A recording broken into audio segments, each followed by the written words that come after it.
Welcome to Telling Tales, the place to get your fiction fix. In each episode, we'll have a story for you.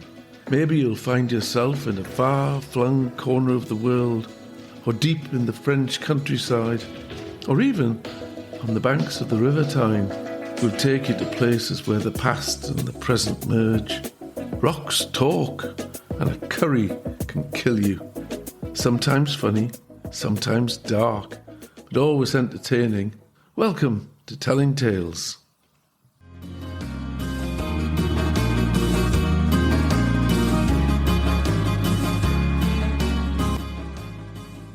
The Alpha Pill. Mark James sat at the head of the boardroom table. Clustered around him were his senior management team. The boardroom walls were covered in the memorabilia of a lifetime of achievement. His honorary doctorate from Newcastle University, the cover of Time magazine when he was named Man of the Year, and the photograph of him shaking hands with Barack Obama. The whole room was a homage to his brilliance and success as the owner and CEO of the world's largest pharmaceutical and beauty products company.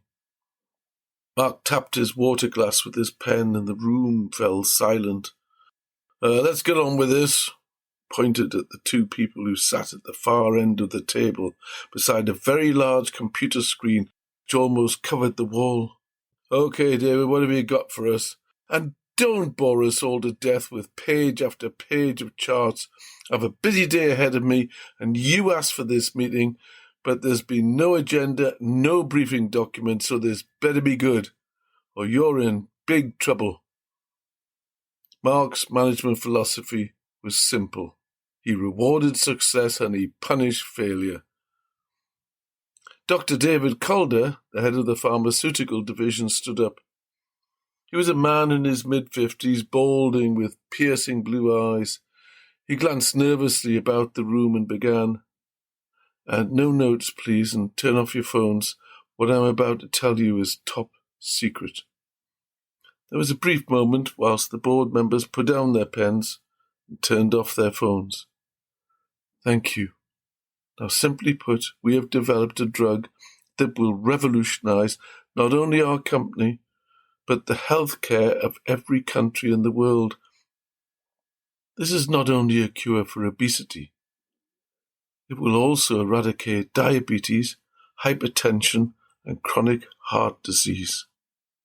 On the screen, a picture flashed up of a diamond-shaped pill, quickly followed by a photograph of three people, 2 men and a woman, all dressed in swimwear, their bodies toned and muscular. The screen flashed back to the pill, which was now titled The Alpha Pill. Ladies and gentlemen, David continued, the Alpha Pill will change our company and the world's health forever. And now the screen displayed the photographs of the 3 people again.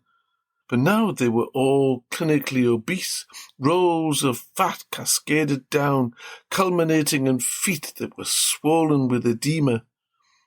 We have conducted a limited trial, and we will soon be moving forward to a full trial, and then we will seek FDA, EMA, and NICE approval for distribution in the United States, the European Union, and the United Kingdom.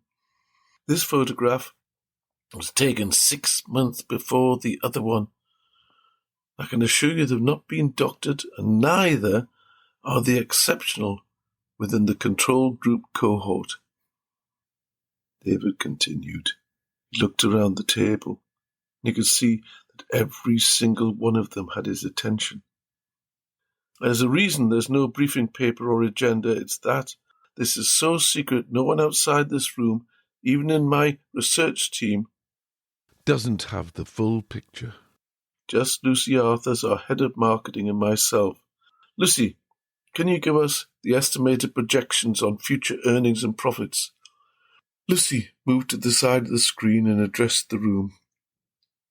A modest estimate of potential global sales is between 200 and 300 billion UK pounds, with the cost of sales around 15 billion. That's for each of the first 5 years as we ramp up production. Then after that, who knows? I'll have a detailed report that you can view later. Mark James had achieved almost every goal he'd set himself.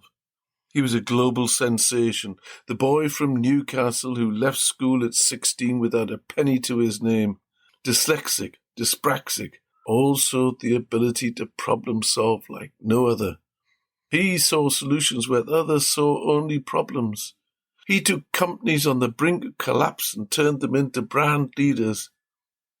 But even he never thought he'd become one of the richest people on the planet. Now in his early 60s, he had only one ambition left, and that was to stand above Gates, Musk, Bezos, and the rest of them who built their empires on inherited wealth. He wanted to be number one, the richest man in the world. Mark had another unerring ability. He could smell a butt coming a mile away. Tapped his glass again. David, your before photograph was in colour. The after one is in black and white. Why? So let's get to the butt. There's a side effect or a problem that will impact us. I want to know now. David could feel his blood pressure rising.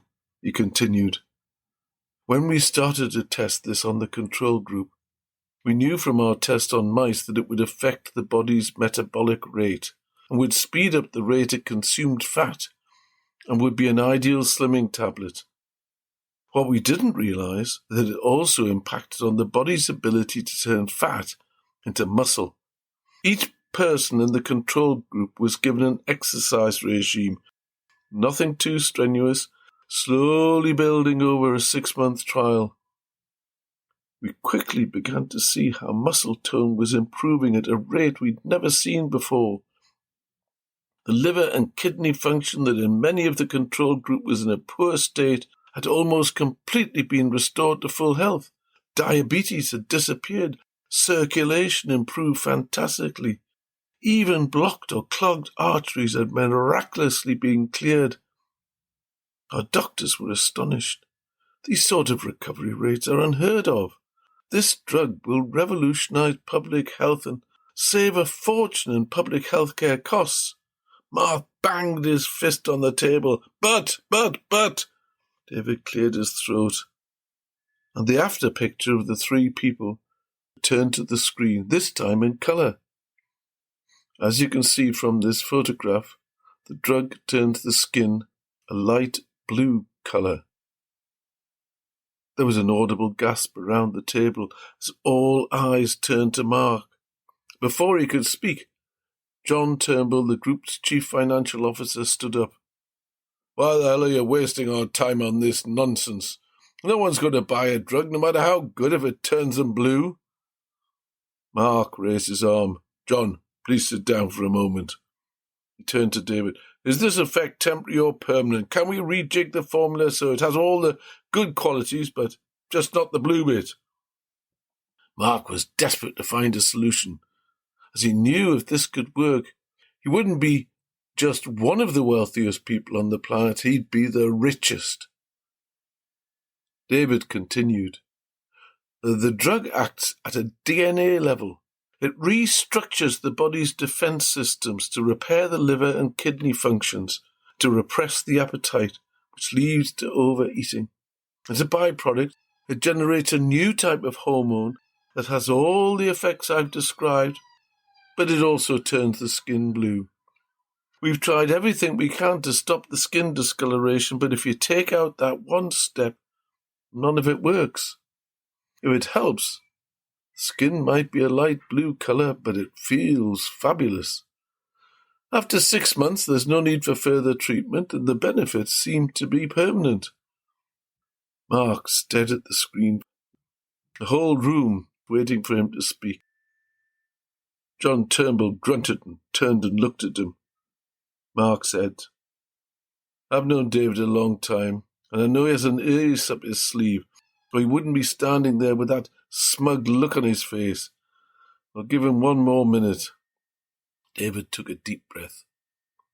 Don't want a minute. I'm going to hand over to Lucy Arthurs. Lucy was not the normal power-dressing corporate career woman. She was in her early 50s, had close-cropped hair and no makeup. But she knew people, especially people like Mark. She knew if she didn't win Mark, all would be lost. But she knew exactly what to do. She began. Marketing resulted in young people carrying around bottles of water because they believed they needed to sip it 5 times an hour.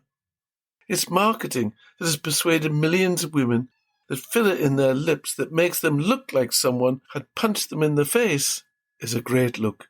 It's marketing that got men to go from a yearly bottle of Lynx aftershave to using a skin products that will make no difference to them at all.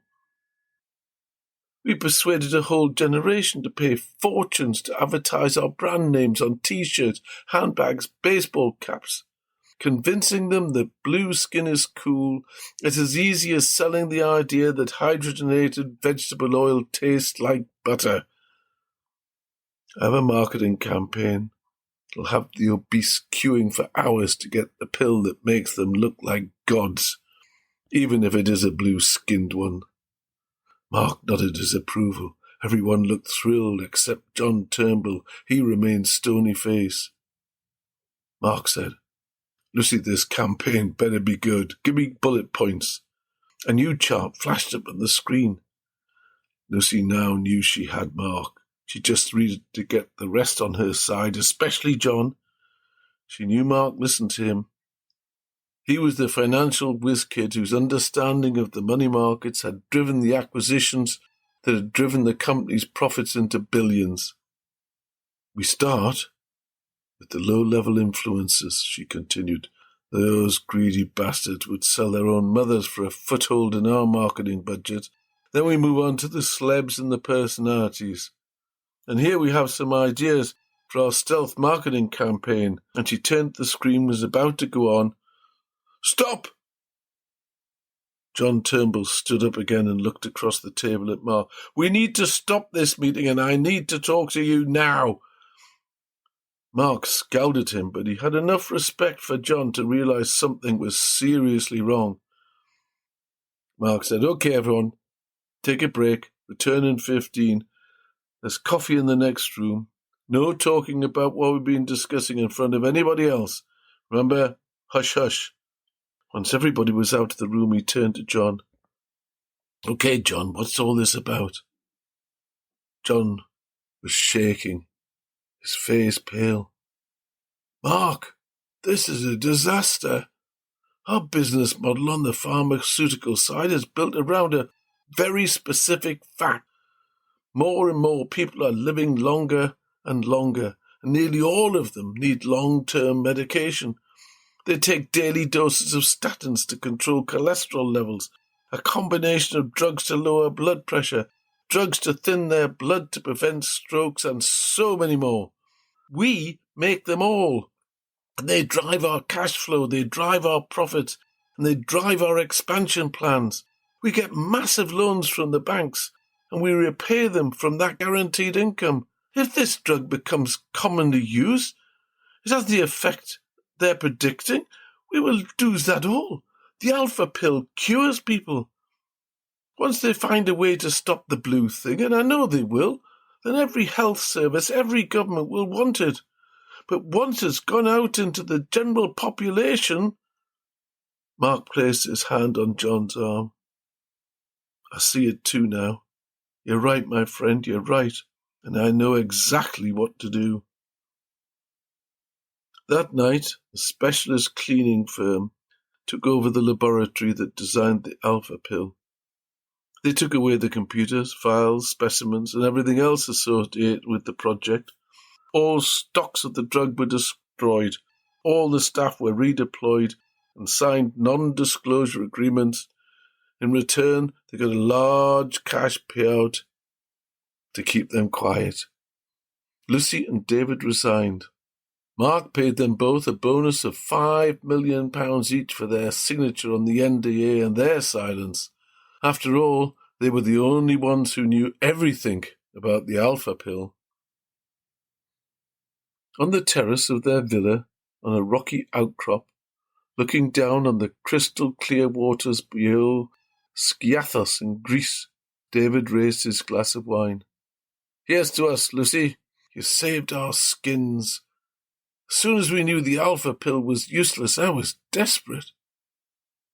Lucy looked out at their infinity pool that overlooked the bay. I was worried for a moment, but as soon as I realized John Turnbull had bought it, I knew we were home and dry. What a disaster, wasn't it? Turning your skin blue was the only thing it was good at. David nodded. The company had invested millions in the project. As we were the driving force behind it, we would have been out on the street in the time it takes to say clinically obese. But you bloody genius, came up with this amazing plan. I don't know how you came up with it. Lucy smiled. You know science, David. I know people. And in the end, it's all just marketing. And now, instead of looking for a job, we're £10 million richer. And they both burst out laughing.